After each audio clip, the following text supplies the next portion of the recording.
प्रज्ञा कोहली जी। राधे राधे, हरे कृष्ण। राधे राधे महाराज जी, कोटि कोटि प्रणाम। महाराज श्री, क्या भगवान अपने भक्तों की सच्चे दिल से मांगी हुई हर इच्छा को पूरी करते हैं या जिंदगी भर इंतजार में रह जाते हैं? अपनी मम्मी से अगर हम ऐसी चीज मांगे जिससे हमारी हानि हो जाएगी तो क्या वो देंगे क्या? जैसे हम छोटे बच्चे, भगवान के सामने तो बच्चे ही है ना, इतना तो ज्ञान है नहीं हमारा मंगल किसमें है, नहीं ज्ञान है, नहीं कोई पापाचरण न करे। अगर ज्ञान थोड़ा भी कि हमारा मंगल किसमें है तो कभी कोई पाप ना करे। सुख के लिए सब क्रियाएं करते हो लेकिन परिणाम उसका दुख मिलता है क्योंकि वो सही क्रिया नहीं है। प्रश्न तुम्हारा क्या है? अर्जुन का कि भगवान अपने भक्तों की सच्चे दिल से मांगी हुई हर इच्छा पूरी करते हैं, कई भक्त पूरी बस जिंदगी भर नहीं, बस इंतजार नहीं, पहले आदि बात को। हम जब भगवान की आराधना करते हैं और उनको अपना स्वामी, पिता या सबसे प्यारा मानते हैं तब मांगने का अधिकार होता है। मांगने का अधिकार कब होता है? हम किसी की संपत्ति पर अधिकार कब कर सकते हैं? पहले अपनापन हम जो हमारा है प्रभु से वास्तविक अपनापन है। भगवान करे ममैवांशु में भगवान का अंश हूं, न कोई स्त्री है न पुरुष है, ये पोशाक है बाहरी। हम सब एक ही हैं, एक ही वस्तु है। चाहे 1 करोड़ शरीर हो चाहे असंख्य शरीर हो, एक ही है उसमें।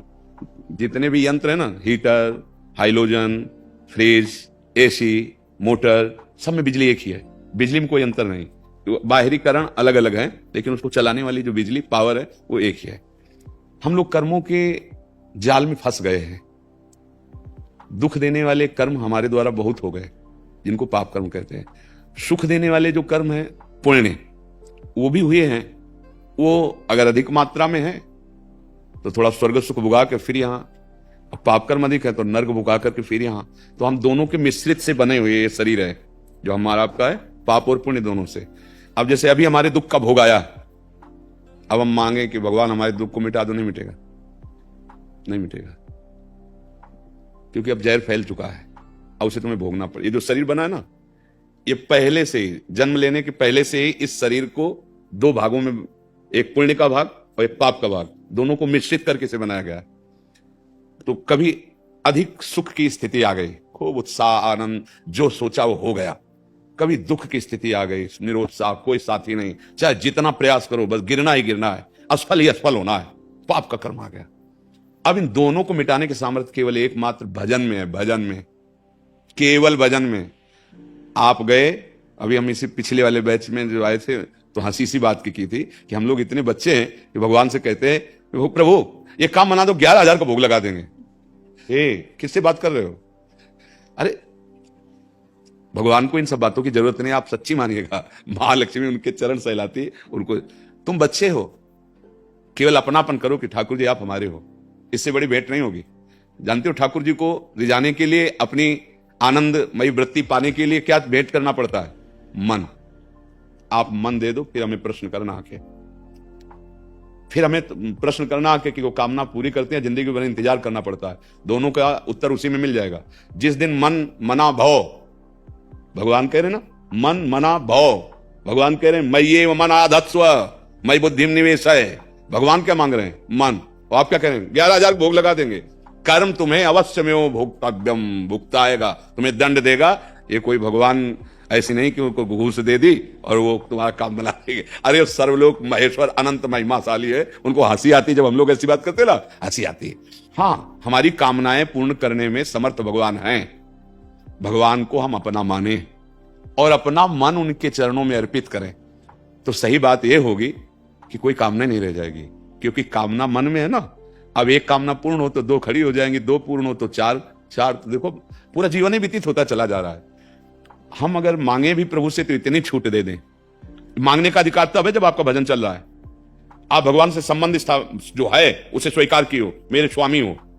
ऐसे नहीं कि दुकानदारी में घर की दुकान और बाहर की दुकान में अंतर क्या होता है? घर की दुकान में गए, पिताजी हमें चीनी की जरूरत है चाय के लिए, और वो थोड़ी पूछे कितने ग्राम, फटाफट भरा, ऐसे भर के दे दिया।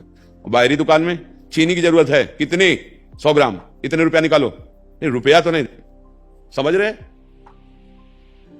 अपनापन तो घर की चीज, और हे भगवान तो बोलो तुम्हारे पास कितना तप है, कितना भजन है, कितना पुण्य है, क्या है? मनमानी व्यभिचार, मनमानी दोष, शास्त्र विरुद्ध आज्ञा, विरुद्ध आचरण, और आप फिर कहो हे भगवान हमारा काम बन जाए, कभी नहीं बनेगा। तिनकर काल रूप में भ्राता, भगवान के वचन सुनो। मैं ही उनको दंड देने वाला बनता हूं, क्योंकि वो स्वामी है। जब लड़का ज्यादा उद्दंडता करने लगता है ना, तो फिर कोई पिता कह रहा था कि मेरे बेटे को गिरफ्तार नहीं, फांसी पे चढ़ा दो, उसमें तो हम कहा ये ऐसा पिता कैसे बोल सकता है? बोले किसी बच्ची के साथ कुछ ऐसा, मतलब तो वो उसका पिता कह रहा कि हम तो पढ़ा लिखा के सयाना किया था कि सेवा कार्य करेगा, और ये ऐसा नीच किया तो गिरफ्तार नहीं, उसको फांसी की सजा दे दो। कौन बोल रहा है? पिता, जिसने पढ़ा लिखा पालन किया था। अब आप बताओ, असली पिता है ना उसका, वही कह रहा कि गिरफ्तार केवल नहीं, किसी छोटी बच्ची 12-13 साल वाले ऐसे किए तो बोले गिरफ्तार नहीं, उसको फांसी पे चढ़ाओ। फिर परम पिता, जब तुम आज्ञा पे आज्ञा उल्लंघन करते हैं, धर्माचरण करते चले जा रहे हो, तुम्हारी मांग पूर्ण होगी। अब वो आके अपने पिता के पैर पकड़े, पिताजी बचा लो, जानते हो क्या कहेगा? हाँ, धक्का मारेगा कि इसको ले जाओ ले जाओ। नीच को समझाते रहे, लेकिन ऐसा नीच आचरण किया तो हम लोग तो कितने जन्मों से करते चले आ रहे। और अब प्रभु से हम मनमानी मांगे, ये दे, ये मांगने का अधिकार जब है, पहले योग्यता धारण करो, प्रभु की आज्ञा पर चलो, प्रभु को मन दो। फिर सही बात है कि हमारे मालिक ऐसे हैं, मांगना ही नहीं पड़ेगा, निहाल कर देंगे। वो अंदर ही जानते हैं, बाकी तुम्हें क्या जरूरत है। सच्ची कहते हैं, अगर हम प्रभु को अपनापन जो मन के द्वारा होता है वो दे दे, तो ये शिकायत की जिंदगी भर इंतजार करना पड़ेगा क्या? तो आप कौन है प्रभु के? आप मांगने का अधिकार कैसे रखते हैं? कौन है आप? परिचय दीजिए। क्या हृदय से आप भगवान को अपना मानते हैं? आप देखिए ना, दुकान की तरह अगर आप भगवान से पेश आएंगे तो फिर योग्यता भी होनी चाहिए। बोलिए, कितना तपस्या है, कितना भजन है, कितनी पवित्रता है, कितना सदाचार है, कितना सत्य पे चल रहे हो, वो सब है नहीं। तो फिर बच्चा बन जाओ, वो भी नहीं है, फिर आप जीवन भर इंतजार करो। चाहे बहुत चतुर खिलाड़ी ठाकुर जी है, बहुत चतुर। अगर वो ऐसे चतुर भगवान को कोई फंसा पाया तो दीन बन के फंसा पाया, रो के फंसा पाया, अपनी बुद्धि से नहीं फंसा पाया। ये बात समझ लो। तो ये बात आप अंदर से देख लो। प्रभु को अपना मान करके और मन का दान करके फिर प्रश्न करो तो प्रश्न ही नहीं रह जाएगा, और आपको खुद उत्तर मिल जाएगा कि वो कितने कृपालु हैं। या तो अब आओ, अब लो नशानी अब ना सही हो, आज तक गलती की अब नहीं करेंगे, और प्रभु के फिर तो ध्रुव की कामना पूर्ण की। कैसे पूर्ण की? सबका आश्रय छोड़ा, भगवान का आश्रय लिया, और भजन तो 6 महीने में भगवान आ गए, और परम पद ऐसा दिया कि समस्त ऋषिगण आज भी ध्रुव पद की वंदना करते हैं। प्रहलाद जी, भगवान के सिवा किसी का कोई आश्रय। हमारी हालत क्या है?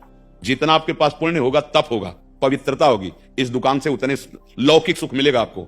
अलौकिक सुख के लिए तो आपको मन देना पड़ेगा। मन मनाव हो, मद भक्तो माद्याजी माम नमस्कुरु।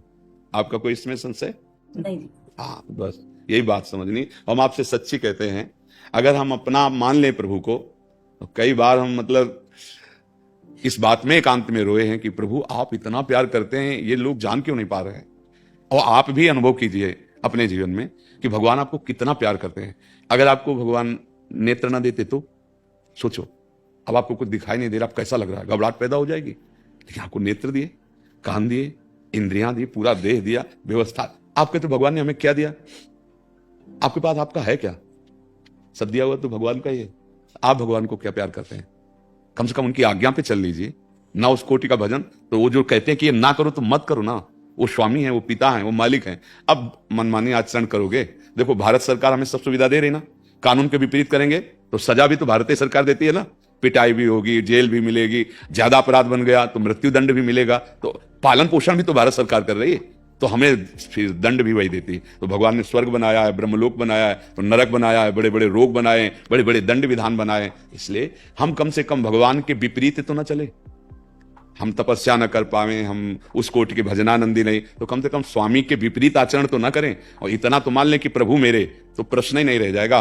प्रभु से अपनापन होते ही आनंद की धारा फूट पड़ती है। शरीर से अपनापन होते ही दुख की धारा में प्रवाहित हो रहे हैं। देख लो अपने लोग, वही भोगो, वही नाना प्रकार की चिंताएं, अशांति, क्लेश, और अंत में जो कुछ अपना माना सब छोड़ के मर रहे हैं। ये मनुष्य जीवन ऐसे खाली हाथ जाने के लिए नहीं मिला है। हाँ, खूब नाम जप करो, भगवद आश्रित रहो, और दुख सुख मिले चुपचाप सह लो। तो अब जो आपका भजन और अच्छा कार्य हो रहा है ना, ये आगे आपको बहुत सुख देगा, बहुत मंगल करेगा। और आज बुरे आचरण कर रहे हो, पूर्व का पुण्य चल रहा है, तो तुम थोड़ा मुस्कुरा लो, और जब वो खत्म हो जाएगा ना, तब तुम्हें पता चलेगा कर्म बहुत भयंकर होता है, बहुत भयंकर। इतना मतलब वो हरि क्षमा करें तो क्षमा करें, नहीं तो दूसरा कोई उपाय नहीं। कर्म इतना प्रबल होता है। अभी आज के सत्संग में था कि सैकड़ों हजारों कल्पों तक वो इंतजार कर सकता है। मतलब हजारों कल्पों पहले किया हुआ कर्म वो आज दंड देने के लिए उद्यत हो। जब समय आएगा वो कर्म, जैसे भीष्म जी नहीं करे, देखो इस जन्म में तो भीष्म जी अखंड बाल ब्रह्मचारी, कोई पाप नहीं, क्योंकि बहुत बड़े ज्ञानी महात्मा है। लेकिन 6 महीना बाणों की सैया पे यार, ये कांटा लग जाए तो कैसा लगता है, बाणों की सैया, और बहुत भयंकर पीड़ा। उसमें महाभारत में लिखा है, जब भगवान उपदेश दिलाने के लिए युधिष्ठिर को ले जाते हैं तब कहते हैं, केशव आपको पता है जैसे रोमकूप ऐसे बाण धसे हुए हैं एक एक रोमकूप में, भयंकर पीड़ा हो रही है, आप हमसे कहते हो ज्ञानोपदेश करो। भगवान स्पर्श किए, तत्काल सब पीड़ा खत्म हो गई, तब उपदेश सुन। ऐसे महात्मा भीष्म जी का प्रभु मैं 100 जन्म तक देख रहा हूं, 100 जन्म तक देखने की दृष्टि है, मैंने कोई ऐसा पाप नहीं किया जो ये। तो भगवान बोले और आगे बढ़ो, समझ रहे ना, पूरा रजिस्टर, 100 पन्ना से काम नहीं चलेगा, पूरा रजिस्टर है। इसीलिए हम कामनाओं की पूर्ति पे ज्यादा ध्यान न दें, हम उस रजिस्टर को नष्ट करने की बात सोचें, क्योंकि वो केवल मनुष्य शरीर से हो सकता है। अगर इसमें नहीं हुआ तो फिर किसी योनि में ताकत नहीं उसको मिटा दे, और उसको वो नष्ट होता है नाम जप से। भगवान की शरणागति और नाम जप, नाम जप करो, भगवान की शरण में रहो। तो जैसे माता से कहना नहीं पड़ता कि हमें कब बाल भोग चाहिए, कब राज भोग चाहिए, ऐसे सर्वज्ञ हैं भगवान, कहना नहीं पड़ेगा। वो जैसे हमें उचित है वैसी परिस्थितियां देंगे और अपने पास बुला लेंगे, हमारे सारे कर्मों का नाश हो जाएगा और हम परमानंद में डूब जाएंगे। ये कर्म ही दुख सुख के पचड़े में फंसाने वाले हैं। ये मनुष्य जीवन इसके लिए नहीं मिला कि हम भगवान से कि हमें ये पद दे दो, ये भोग दे दो, ये वस्तु दे दो, नहीं, इनसे शांति नहीं है। हम बहुत मेहनत करते हैं, देखो अब कैसे कुछ भी कर लो, कुछ भी बन जाओ, तुम कोई भी पद प्राप्त कर लो, पत्नी जीवन को अर्पित करके पूरा पति के सुख, वो उसी के सामने दूसरे भाव में वो जल रहे, क्या सोच करके ब्याह हुआ था कि पूरा जीवन सुख हो। पुत्र पढ़ा लिखा के बड़ा किया, अब वो तो अपनी मनमानी कर, बूढ़े माता पिता दुख पा रहे हैं। मतलब हम क्या समझते हैं, अगर हमें पत्नी मिल जाए, घर मिल जाए, धन मिल जाए, हम सुखी हो जाएंगे, या पति मिल जाए, ऐसा पुत्र हो जाए, सब कुछ है, दुख गया क्या? बिल्कुल सहज सरल भाषा, दुख गया क्या? तुमने सब उपाय कर लिए, अब ये लग रहा है अगर ये हो जाए तो सुखी। ये केवल कामना है। सुख तो केवल भगवान के चरणारविंद का आश्रय लेकर भजन में है। जब तक ये भ्रम खत्म नहीं होगा कि कामना पूर्ति में सुख है, तब तक सुख मिलेगा ही नहीं। भटक लो, जितना चाहो भटक। क्या बनना चाहते हो, क्या मिल जाए तुम सुखी हो जाओगे? जैसे मान लो पूछा जाए तुमसे, क्या मिल जाए तुम सुखी हो जाओगे, क्या बताओगे? मतलब आप लोगों से जैसे पूछे, एक शब्द में बोल दो कि ये मिल जाए, बस मुझे कुछ नहीं चाहिए। आप बोलो क्या मिल जाए? बस एक ही चीज है। अगर जैसे कामना की सखी ने कहा कि मैं जीवन भर इंतजार करना पड़ता है क्या, तो हम जैसे पूछे, मान लो मौज है, क्या चाहिए तुम्हें जिसमें तुम्हें दोबारा कुछ ना मांगना पड़े और एकदम तृप्त हो जाओ? क्या त्रिभुवन में ऐसी कोई वस्तु है जिसके पाने के बाद कुछ पाना बाकी नहीं रहता? सिर्फ भगवान है, सिर्फ भगवान, एकमात्र। नहीं, कुछ भी तुम्हें संतुष्ट नहीं कर सकता। तुम अविनाशी के बच्चे हो, तुम परम सुख सिंधु के अंश हो, तुम किसी में राजी नहीं हो सकते। भटक लो चाहे जितने में, तुम्हें राजीपना तभी आएगा जब भगवान के चरणों में या शुद्ध ज्ञान हो जाए और मायामल का नाश हो जाए, आप मुक्त हो जाओ, तभी परमानंद का अनुभव। इसलिए नाम जप करो, भगवान की शरण में रहो, दुख सुख को सहना सीखो। कामनाएं ना पूर्ण हो तो अपनी आस्तिकता को मत खोदो। पीछे बहुत हमारा हिसाब किताब जमा हुआ है, उसको भोगने है, चुपचाप भोगो। आगे के लिए तैयारी करो। बुद्धिमान वो है कि जो हो गया सो हो गया, अब आगे हम संभाल लें। पर हम लोग इतने मलिन हृदय वाले हैं कि वर्तमान को भूत भविष्य की चिंता में नष्ट कर रहे हैं। चिंता से कुछ सुधरेगा? चिंतन करो, राधा राधा राधा, और प्रयासरत रहो तो दुखों पर विजय प्राप्त कर लोगे। अब हमारी समझ में तो अध्यात्म का बिना आश्रय लिए कोई त्रिभुवन में सुखी नहीं हो सकता। चाहे जितना सांसारिक वैभव पद प्रतिष्ठा मिल जाए, बिना अध्यात्म का आश्रय लिए सुखी नहीं हो सकता।